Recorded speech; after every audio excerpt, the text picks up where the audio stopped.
love of my life. But if you really want those things, baby, you must be my wife. Gotta be my wife. Come on, pretty baby. Oh, baby. Gotta be a part of my life, pretty baby.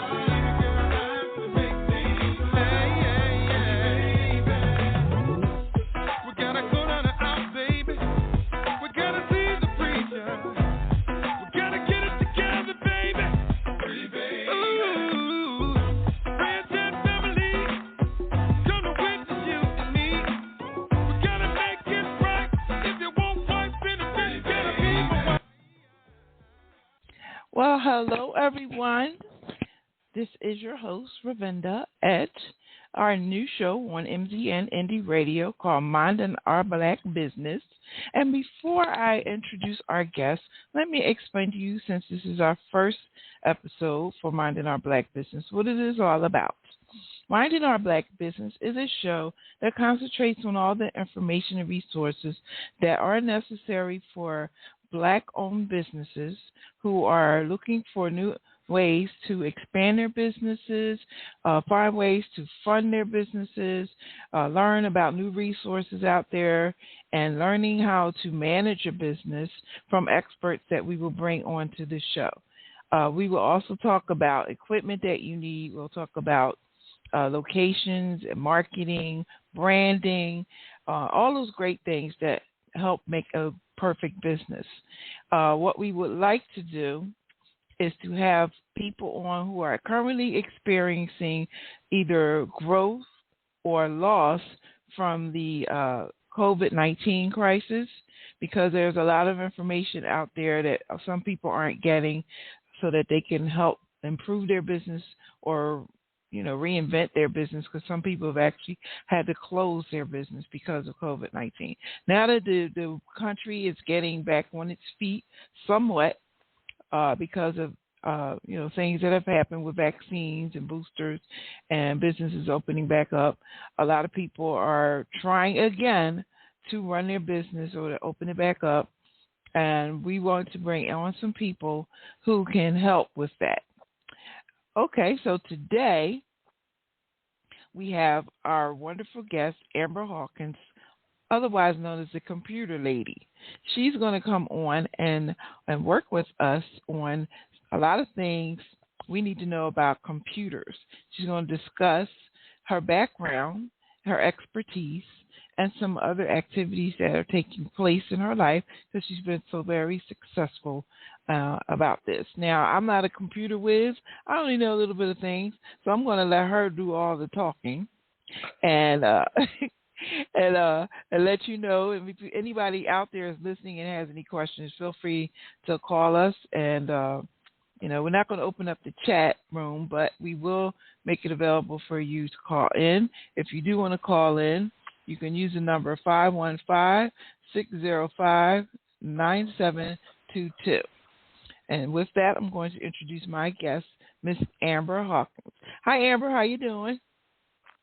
Hello there. How are you? Oh, I'm doing very well, and I'm glad to have you on the show. It's been quite some time. We both started off here at Blog Talk way over 10 years ago, so I've known you for a pretty long time, and I appreciate you coming on to the show today. Well, I count it an honor, Ravinda, and I also thank you as well for the opportunity to do this. And hi, everybody. I miss y'all. It has been, as she mentioned, a little over 10 years, but yet we're still around. Oh, yeah. Blog Talk has been a really benefit to anybody who likes to do podcasts, with all the equipment, online equipment it gives you, and exposure that it gives you. And there's so many people on there now since when we first started. And, I'm grateful for that. So that's why I just keep coming back, what I call the first podcast home for me. Mhm. Yeah, for many of us it was, as you said. If we were interested in doing it, this was where we started on, as we affectionately known as BTR. Yeah, when it first started, it was free, though. Yeah, it was. Yeah, it was free. You could do it as often as you want to, or a little as you wanted to. Yeah, they making their money now, so understandable. Well, give me a minute. I'm going to try to put some music in our background. They have some new features on here, and since you didn't, know about that. Hold on a second. Mm-hmm.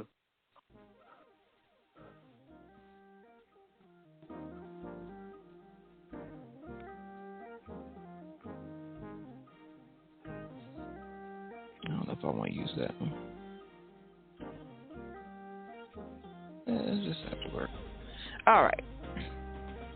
So, let me first start with having you introduce yourself again and just giving us a little bit about your background. Well, again, my name is Amber Hawkins, hailing out of Toledo, Ohio. Born, bred, and raised.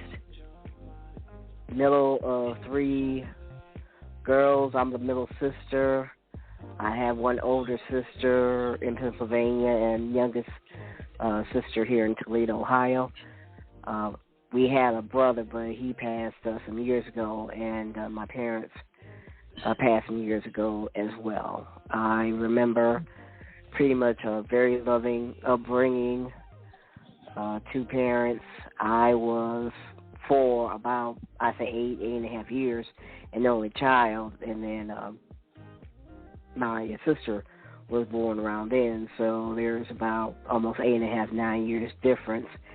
Grew up, again, loving, fun childhood, education, very important, of course, getting that schoolwork done, doing what you need to do to keep the grades up. That was the belief since my mom was a principal, and my father, he was a bus driver. When it comes to punctuality, he was the one, when we both entered into the work world, they say if you be there at a certain time and clock in a certain time, you be there 10 minutes before you need to clock in. He was that type of person, and thanks for his service. He also served in the Army. Teenage years, I went to Catholic high school. My sister went to a regular school. I was the only black female in this high school that I went to, so yes, I was able to survive that, and I also made it through National Honor Society and graduated back in the early 80s. And then from there transitioned to college. It was called Findlay College at the time, but it's now University of Findlay, which is about an hour away from Toledo, Ohio. So if probably not a familiar town to many people, if there are those of you who probably traveled, let's say, to Columbus or at one time or another, that's a town you have to go through first. So Findlay is one of those small towns you have to go through first in order to get to Columbus, Ohio, which is that type of town. Graduated from there, went into the work world, in everything as far as social work is concerned. That's how I started. Then after that, experienced layoffs, went back to school, got my master's in, which was a new field at the time called educational technology from the University of Toledo. There were 3 different opportunities to gain it, either via library, human resources specification, or school curriculum. I went through the human resources specification realm so I can do as far as training in the work world. Had various positions and ran into some slumps. Been through, I think, more than 5 layoffs that I can remember. And I was stuck in between with, how in the world could I go through, gain master's and all that, but experienced layoff. So a friend of mine told me about a program here in Toledo in which if you want to learn to become a business owner, you can go through it here called Access Toledo. So went through that, got my small business certificate around 2004. So I said, after some praying and all of that, I would start my business. So in 2005, I decided to, quote unquote, open the doors of Your Computer Needs of Toledo LLC, and hadn't looked back since. Had some ups and downs.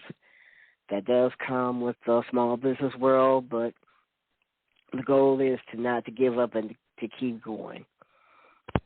So that's pretty much a synopsis of how that was as far as in the BTR realm. That was back around like 2009, something like that, I think. Mm-hmm. I enjoyed it. So it was a way to expand, what I did, and also talked about different things computer technology-wise. It was so much fun. And sure was. I do plan to come back. Oh, that was great. It would be wonderful for you to come back. Yeah, I just got to check out some things, but, I do. I've been trying to make a comeback for quite a while, but sometimes life and things happen, as we all know. But that's still the goal.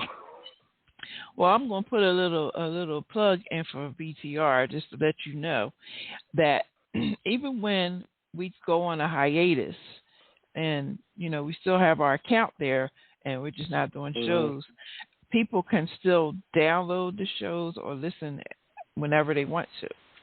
So I was surprised to find out I had over 170,000 listens, and a lot of them were during the time that I took a little break from 2011 until I guess just about now. People were still listening to the old shows, and I realized that when they show you the map of where your people are that listen to you, it had expanded to like the Middle East and Africa and Asia and Latin America and the Mediterranean. I was just really surprised that people all over the world were listening to, some of the shows that I did. I think I did like 180 shows or something like that. But even when I thought nothing was going on, because I wasn't on, people were still listening. So that's the good thing about Blog Talk, because I don't know if any of these other platforms continue to,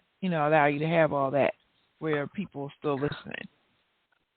Right, that I don't know either. That's a nice surprise, and that's a nice shock, too. So right, and still when on I have Apple. a chance, I have to check. And on the Apple, too, wow. That's something. Yeah, Blog Talk I'm going to have to check to see if I still got any listens or not. You should check it out because they put you on Apple, and then I have some links to I can send you when you get started again that can put you on Amazon Music and Spotify too. Oh wow, I appreciate it. Thanks. Okay, so let me just go backtrack a little bit. First of all, what was it that intrigued you about getting into computers when you decided to go to college? I think it was my love for them. It was something that interested me. I had wanted to learn about them, and it was around that time, too, when it was the changeover from the typewriter to the computer. And I remember hearing talk about that transition going to happen, so you might as well start learning computers and all of that.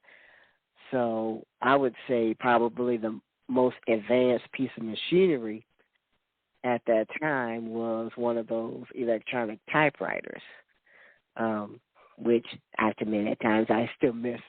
But that was kind of sort of an introduction to computers. So when I went into undergrad college, they really didn't have too many typewriters around.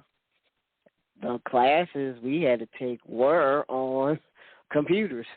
So you necessarily didn't have a choice to, if you wanted to take some time to transition from the typewriter to the computer. Excuse me. The computer was right there, like, boom, here you go. But they did offer classes in learning how to use them because they were fairly new at the time. And it was new machinery to everyone. It's like, okay, how do you do this? How do you do that? Whatever. And come to find out, in learning computers, how much easier, especially to correct mistakes. And I was like, oh, this is so cool. And all of that. And I was quite excited at the time. So I'm sorry, go ahead. Do you remember when they had WordPerfect? Yes. On the I computer? remember that. Well, we didn't really have. I remember that, the DOS and everything else, yeah. We didn't have actual word like we have now, but we had a whole platform called WordPerfect, which is where we did all our, letters and things like that. Yep. That was crazy because I had to teach a class in WordPerfect of senior citizens, and it was so challenging to learn about a computer and to have to work on WordPerfect at the same time. Right. Yeah. That because at the time that was more on a what would be called like an IBM or PC platform. Mm-hmm. The college that I went to, they had the Apple Macintosh, like the Apple Writer 3 and all that. That's what it was called at the time. So a lot of my computer beginnings were on an Apple Macintosh. It was later on that they brought on some PC computers, but that was my first learning of it. And also in that I didn't go really deep into the technical side of things, but at the same time, any of us who wanted to go into that field, we had to take some classes that introduce you to some of the technical terms.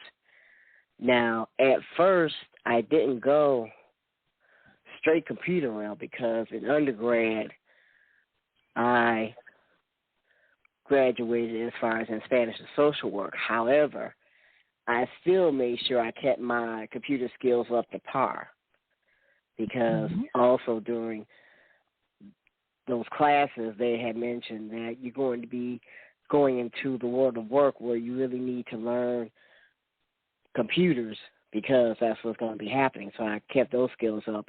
And believe it or not, I still kept my skills up as far as typing was concerned because there could have been times I probably would have, if there wasn't a computer available, there was still the typewriter. So I tried to be as versed as possible. Did you find in your travels a lot of people who had still not, understood the basics of working on a computer? Yes, I did. I found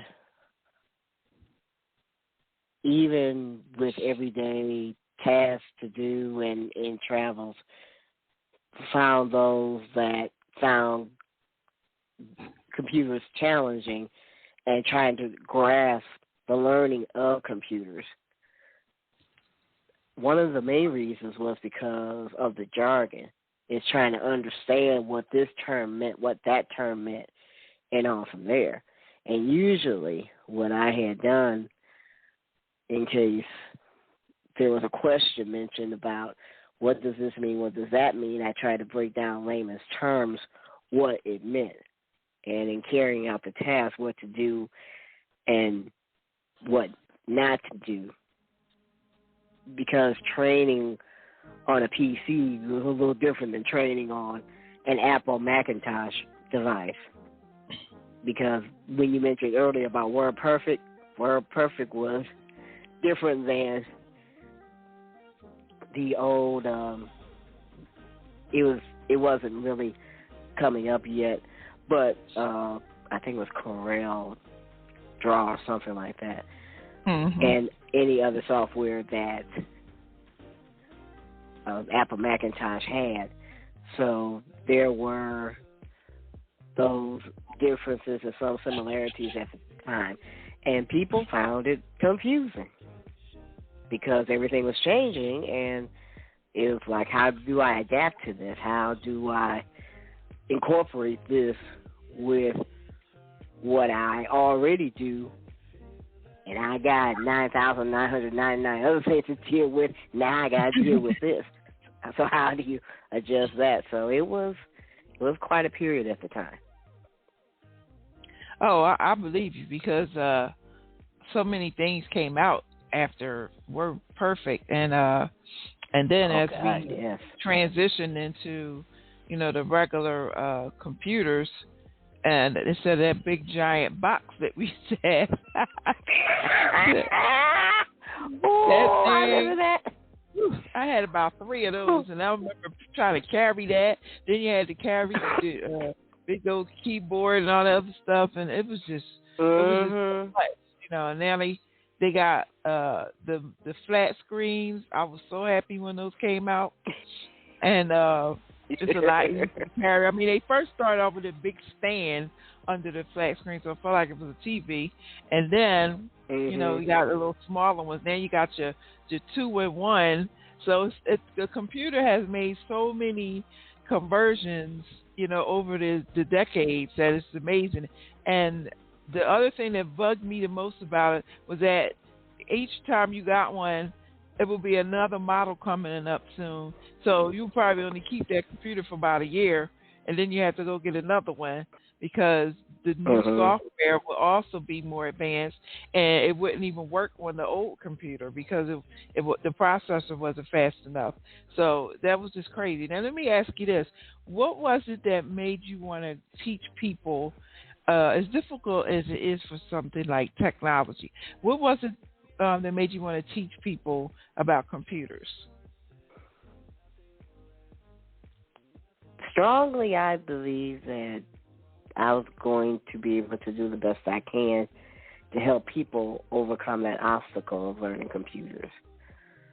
But it was something, I believe, from my upbringing, especially over basically what my mom taught about, helping your fellow man, helping the people to overcome problems, to do the best that you can as you help others. So I just took that belief and carried it over to doing it because, again, I was interested in computers and I loved them. Plus, if someone was struggling, I wanted to try to help them overcome their struggle. And the other thing, too, is that I noticed and I caught on to the fact that not everybody could catch on to computers like I could. Just about anything computers, I can catch on quick. There were people who it didn't mesh at all. It didn't gel at all. You say one thing and they're already lost.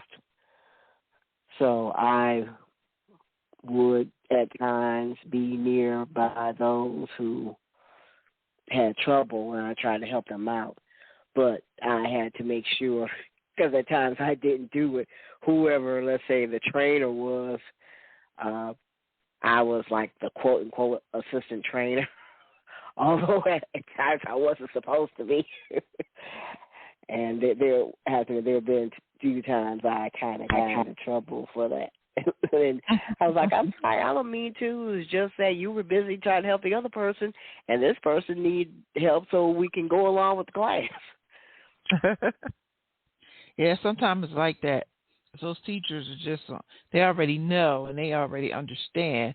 So therefore, they're not thinking about the people. It's taking a little while longer for them to catch up with everything, and then other people in the class will pick it up so we can be helpful. Just never know. No, never did. Especially if it was done with I don't know if they still call this at this time, but it was the term boot camp style, where it would be maybe if something was a training that would usually take a month or a month and a half, you do it either in a couple of days. That type of training that can really make your head spin because everything was crammed in a short amount of time. You can get through it, but it does take quite a lot of discipline to manage that. Now, once you've completed college, and did you have to continue on getting certifications and additional education as the industry continue on with growth? Actually, at first I didn't learn about the certifications and everything until it wasn't during college. It was, pretty much like you said, way after college, because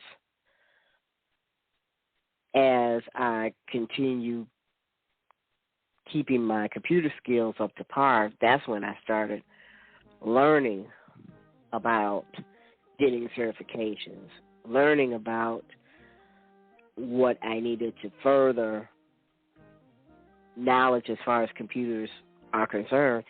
In addition to that, what different specifications there are in the computer and technology world.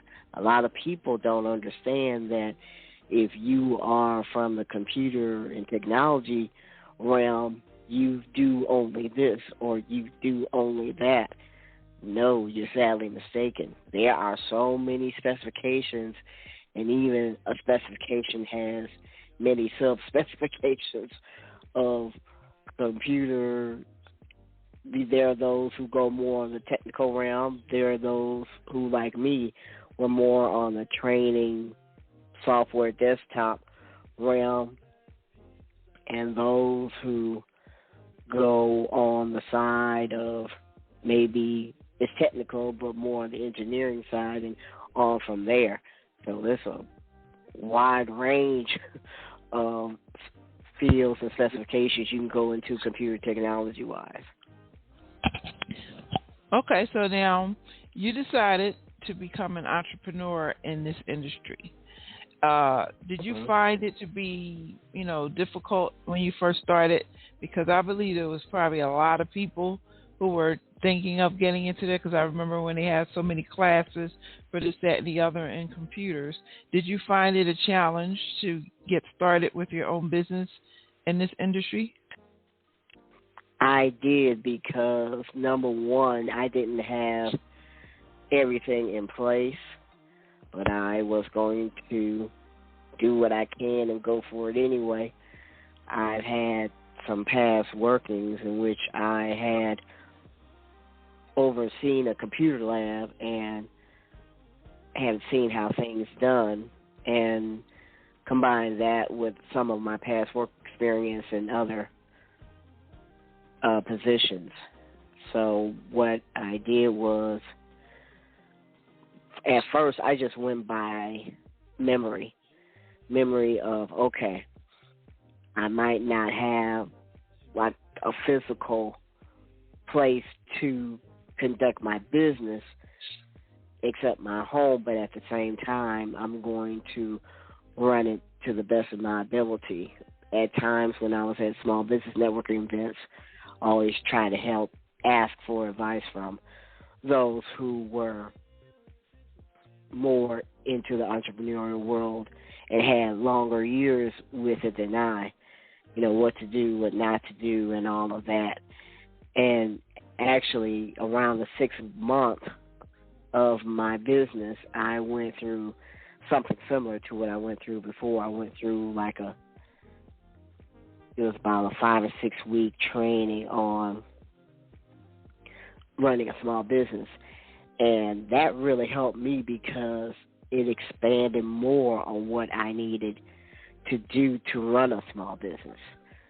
So whatever I was missing, actually I learned during that time. It was one of those, they used to say back in the day, one of those brown lunch series where during the lunch time you can bring a lunch with you, excuse me, and learn what you need to learn during that time, which is considered in the work world the lunch period from 12 to 2.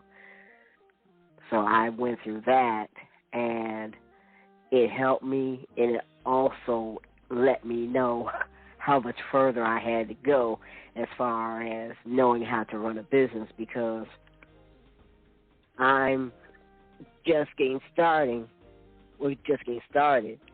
I was laid off. It was like, okay, I got to make some money somehow. And I went for broke and went for what I know. I totally understand that. Now, you probably, went through a lot in getting started. Did you have any trouble in finding the funding for this type of business to help you along in getting started? I did, because one, the unemployment was getting low. Number two, I couldn't expand it. I was told, nope, sorry, you expanded it the maximum numbers you could. I was still laid off, and at that time looking for, something, and still getting the rejection letters and rejection calls and rejection, that was around that time, the rejection emails and all of that. I'm like, well, you know what, let me just keep going. And I slowly but surely started getting customers and all of that. As far as trying to get loans, that didn't work out because, hey, I was a new business. They didn't know me. And I had my business plan ready at the time. I was, too much of a risk. How was I going to be able to pay the loan back? And I even had a plan on how I was going to do it. But because I was a new business and I didn't have experience, I didn't have traction, according to what they said, it was difficult. My parents, helped out the best that they could, and provided funds, which I'm grateful for. But even they got to a point, especially my father, like, okay, I understand, but this thing needs to make some money and all of that, which was true. So I learned also the value, the real true value of a dollar, how it is as far as if you're an employee versus how it is when you're an entrepreneur. You really have to make sure you knew how to make that dollar stretch, that $5 stretch, that $10 stretch, that nickel, dime, penny, or whatever. You had to learn to make it stretch, and how you budget it on the business side is different how you budget on the personal side. So I learned that, and there were times I had the customers. There were times that I went through without customers, but the one thing I was told by those who were seasoned entrepreneurs who I tried to hang around with as much as possible, it's when you're close to giving up that will test you. Because at your lowest point, you're going to want to give up. But if you want to be in business, you got to keep going. Now, let me ask you this. Given the challenges that you had and your business and working with computers, what kind of opportunities did you come across now that you're kind of seasoned in this industry? came across those contracts that were great and those contracts that didn't quite work out so well. But at the same time, I came across, I'll do both. One was the first time that I had a state contract, although it didn't go quite well. I did have the chance to know what was involved as you go, what I say, higher in gaining contracts and gaining such opportunities, in which I did computer training, and also how evolution-wise the computers were changing. As each opportunity came, it showed a different side of how the computer world was going to be. And then there were times when I had contracts, which I would say a couple of my most successful contracts. There was one in which I was doing a training for a large company in town when Windows 7 was first coming about and changing from Windows Vista, the operating systems. For those who don't know, I did a comparison contrast training about Windows 7 versus Windows Vista, because the company was going to change, or was thinking of changing into Windows 7, but they weren't exactly sure, so they wanted to find out about it. And the one thing in that contract that kind of bothered me, but it educated me at the same time, they wanted a printed copy of the PowerPoint presentation that I did. So, I did that, and I had my business name. So they said, this is great except for one thing. You're considered a subcontractor. I hadn't heard that term, and that was a new term to me. And I said, I know on the form you list me as a vendor. They said, yeah, the vendors are the subcontractors. We know you did the work, but in presenting it to the training, it has to have our name and logo on it and not yours. And that took me by surprise. And I thought to myself, did I sign it? Wait a minute, is that on the contract? I double-checked and looked and all of that. And it was like, yeah, it's on the contract. I was like, okay. That was a lesson on contracting. It wasn't something I was fun to do, but I had to. If I wanted to keep this contract and get paid, I had to, oblige. And I had another one in which I did a small group training, and this was at the time when it was kind of backwards. It was Windows 10 at the time. We're starting to get to Windows 10. And the training that I had to conduct to the people, they still had Windows XP on their computers. That one was something else. But it was quite a good challenge, because here I am trying to keep my skills and everything honed, and at the same time I had to help people who still hadn't gotten to the current age yet as far as computers, because this was going to reflect on their work. And I wondered too how in the world they made it all this time with all this old equipment and everything, but they had no choice, they had to. And I learned about compliance, too, at that time. Sometimes compliance, at times, were the reasons why there wasn't any progression. Not a bad thing, but sometimes that happens in the corporate world.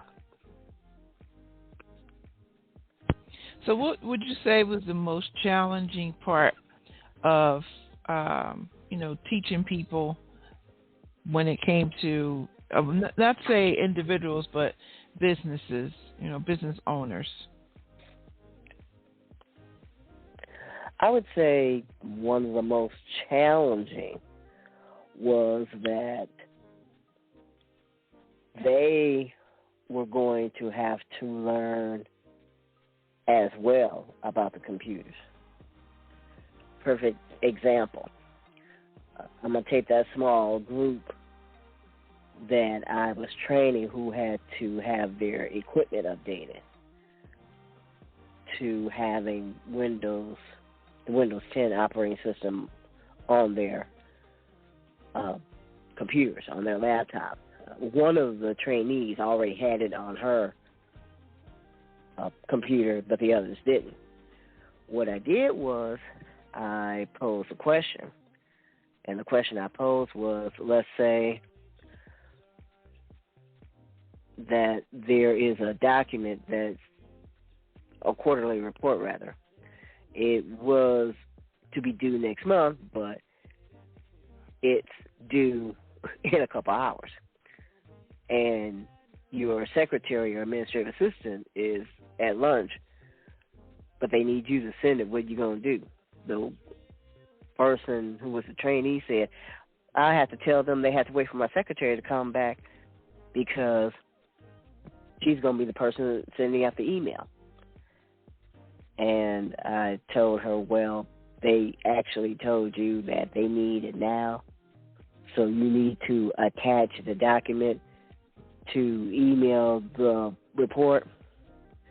And she said, oh, how do you do that? In the back of my mind, I thought, are you serious? How did you become a supervisor and not having to have this basic skill? But I had to hold it together because I was in a professional environment. So I told them, well, you have to go into your, I was describing the process of what to do. And you have, it's more so now, but you had those in positions, supervisory, director, assistant director, all of that, who didn't feel that they needed to know about computers, but they actually had to, because it didn't hurt, because things were also changing at the time too, to where not only did anybody from a clerk to a secretary to administrative assistant had to know about computers, but you as a supervisor need to know as well, because what if something happened? You needed to know, and there was a lot of reluctancy too at the time. It wasn't easy, and you had those that it was pressure, I would say, because here it is, the changing of the tide in the work world, in which now you the supervisor, now you the director, now you the whatever other position that you had need to know something about computers as well. But there was reluctancy. They didn't want to. I see. Now, let me ask you this. What type of services do you currently offer? And I don't remember if I mentioned the company name of Your Computer Needs of Toledo, but and you're located in Toledo, Ohio. What type of services do you offer your clientele? Well, still offer computer training consulting. I've expanded to say customized, because not everybody has the same need, and not everybody needs to learn the same thing. It's based on what the need is. So computer training as far as from computers, like you don't know anything about computers at all, to specifically the Microsoft Office suite. So Word, PowerPoint, Excel, Outlook, Publisher, Access, and OneNote. So the Microsoft Office suite there. I also do small and large group trainings and computer consulting. The computer consulting expanded to that, I would say, probably around 10 years ago. So I added that. So the computer consulting part of it is where I consult with a company or a nonprofit or another entity, a faith-based organization, and assess how computer savvy that they are. Do they have the right equipment? Do they have updated equipment? There have been a few cases. Do they have equipment? And sometimes the answer was no. And how they can get from where they are to where they need to be, especially to be more technologically sound, because that, believe it or not, a lot of people don't think, and a lot of companies don't think, that does reflect on your return on investment. Also reflect on the reputation of your company. Because if there's a task that can't be carried because someone is not computer literate enough to carry out the task, that's a problem. Now, we have had a lot of issues with COVID-19 for companies that have had to either close or have all their employees work remotely. Can you provide some advice for a small business that, wants to work remotely as, per se, working from the office, because some people are still not comfortable going into a public environment? What kind of advice can you offer for someone who wants to do their work, remotely, and what kind of equipment should they have? Which is understandable. For working remotely, working from home, one, you'll need to have a laptop, of course. In some cases, if you would rather use a desktop, it would be if you are doing something in which you're more stationary, where you don't have to move a lot. If you have to move a lot, it's best that you have a laptop. You need to make sure as well that as far as your internet service, how are the terms as far as your internet service provider is concerned? If you are in an employee situation and your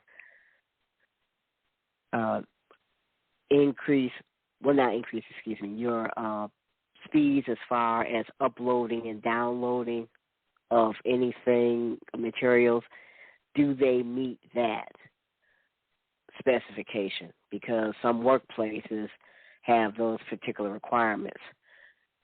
Depending on what you're doing, you may need a specific landline type of phone and a headset. And definitely you need to have a quiet area to perform the task. In some cases, and it has expanded to where if you're doing chatting as part of your employment or as part of your business, it's not required as far as whether the background noise is a lot or not, because it's considered one of those non-phone opportunities. But at the same time, you need to have what's called an Ethernet cord. So you could be what's called wired. It's going to be required for you to connect that wired to the laptop and then also to the back part of what's called your modem or your router. Now, I know these are probably a few terms that is going to be new to people, but that is what you need to carry out the work, because the material or the work that needs to be submitted has to be transmitted directly through that wired road, I'll call it, going back and forth, instead of you being wireless, and then if you're uploading something, it takes too long for whatever you're uploading to have happen, or it takes too long for something to be downloaded. So you have to have that. The software, you need to have updated software. it depends on industry, but you still need to have something that's of a word processing program, something that's of a spreadsheet, something that has to do with email and all from that. Sometimes you can go with an installed email software program. Sometimes you can just use your email from your browser, as it's called. I would say that's basically what's needed as far as working remotely. And I even help companies with this because one thing this pandemic did was open the door widely as far as who was computer literate and who was not computer literate. Not only that, it opened the door widely as to which company was able to handle things and transition to virtual, as opposed to companies that didn't know what in the world was going on, what in the world was being talked about, and how in the world they were going to survive all this. Wow. Now, you have some speaking engagements that you do and master classes. Do you want me to give you a moment to let everybody know what's going on now, like what you have planned right now? Yes. As a matter of fact, tonight I'm one of the speakers for the Women of Vision, and I'll be talking about where business-wise are you now compared to when the pandemic came about. So I think it's about a couple of years. So where are you now? So I'll be talking about that. And that's going to be, as you said, or as I said, tonight at 7 p.m. Eastern Standard Time. And I'm quickly getting that, but as I get that, what I did a couple of weeks ago as far as master class, which it was my first one, I admit I was a little nervous and scared and excited at the same time. The master class I had was, and it was entitled Basic Computer Maintenance for Busy Entrepreneurs. These, I'm going to call them devices, because you have not only your laptops these days and not only your desktops these days, you have your smartphones, you have your tablets, depending on, you have your drones and all of that, and they're maintained. There is that budget item of computer maintenance that sometimes is a little astronomical for a small business owner. So the master class that I had was one in which I showed step-by-step techniques on what you needed to do to clean your equipment, how to do it, what to use, the steps that you need to take to prepare your device to be cleaned, what to do and what not to do as far as that was concerned.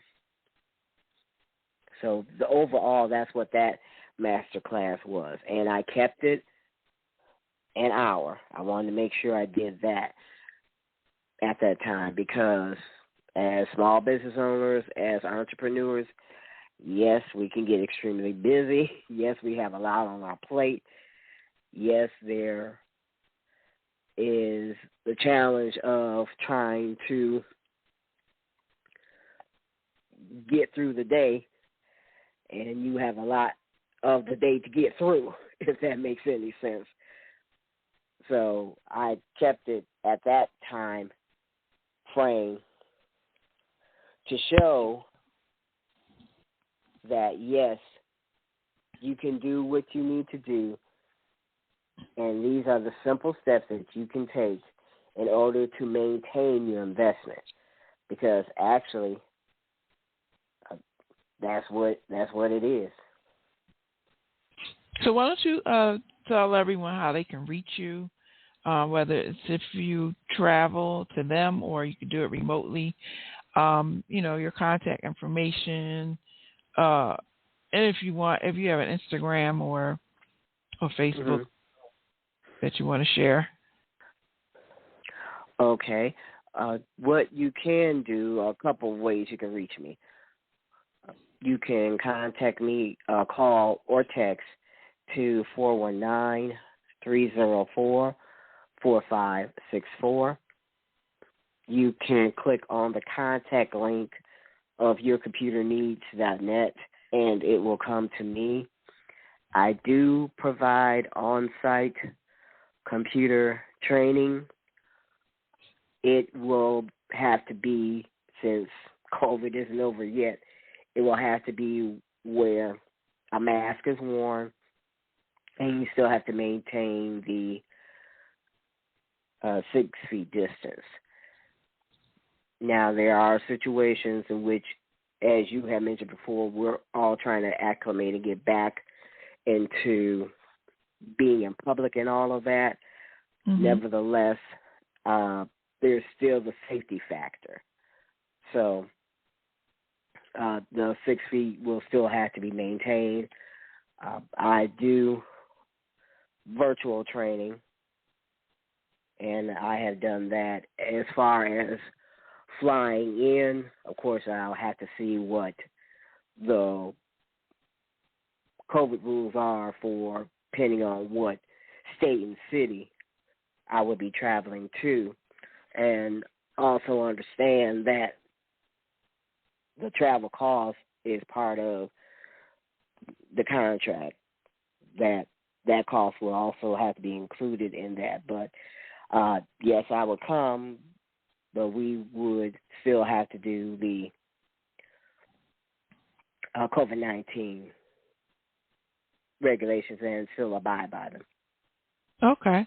Well, that sounds good because I'm glad you're able to travel and do all that. And I'm setting up a website for the podcast, and I'll add your link on there. So I want to thank you again for coming to the show and discussing this important information to our Black-owned businesses who are listening. It's very helpful to know what you need for computer usage in your business. I don't think computers are ever going to go away, but they continue to progress, and, everybody's going to need some help in the future. So thank you again, Amber, for coming to the show. I know you'll be back again. And when you get your podcast back up, please let us know so we can share that information with everyone as well. And I thank you again for having me. Greatly appreciated. And, before I forget, as far as Facebook, Instagram, Twitter, and also YouTube, it is YCN as in Nancy, OTLLC05.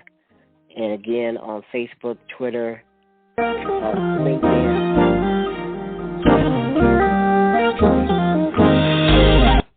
Facebook, LinkedIn, Twitter. Oh, yeah. YCNOT. Oh, it's over?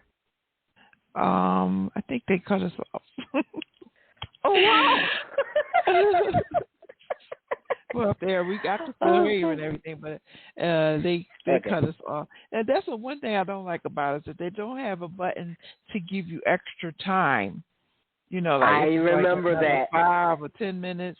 Like you used to be able to go into the setup on another page and then expand the time, but they don't even give you that option anymore.